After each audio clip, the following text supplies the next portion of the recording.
امروز اومدیم آموزش حل مکعب روبیک به سبک خیلی آسان راحته. الان ما خب آموزش کامل حل تمام اینو خب الان نمیذارم تا یکم لایک این ویدیو به بالای 1K بخوره که آموزش حل تمام اینو میذارم.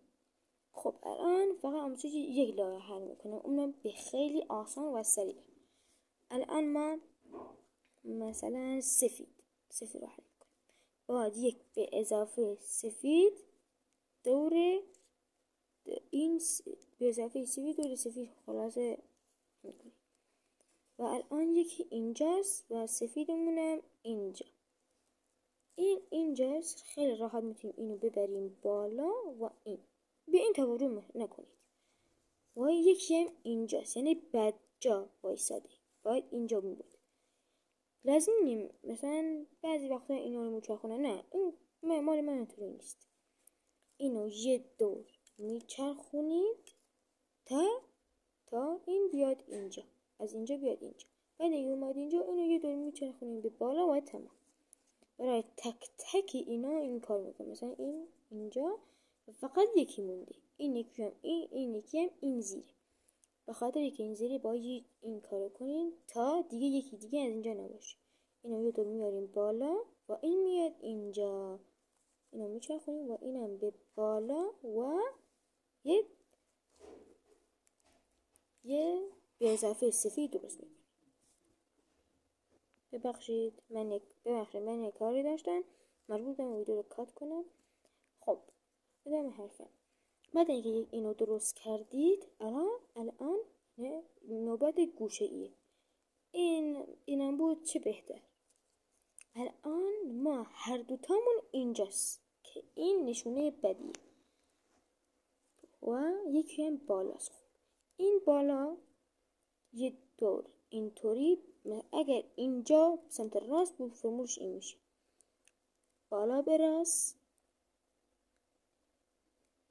راست به پایین، بالا به چپ، راست به بالا، دوباره یه دونه دیگه راست به بالا و اینه و بالا به راست و راست به پایین.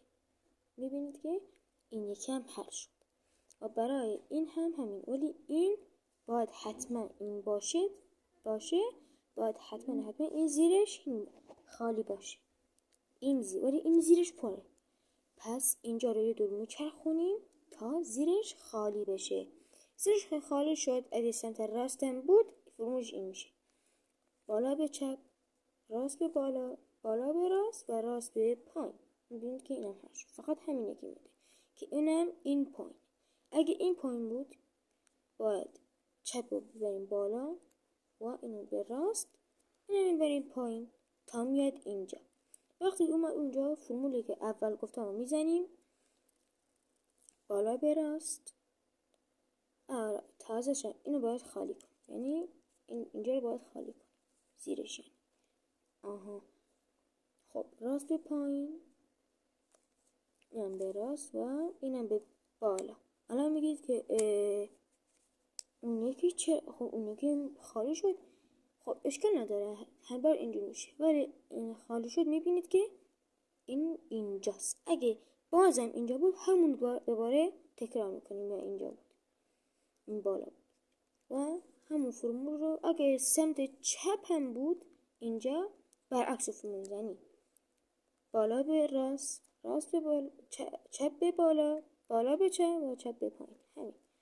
و الان ما باید اون فرمول رو انجام بدیم. بعد که فرمول رو انجام دادیم میبینید که بله تمامی سفید انجام شد. این برای تک تک اینا جواب. و منتظر ویدیوهای بعدی باشید. خداحافظ.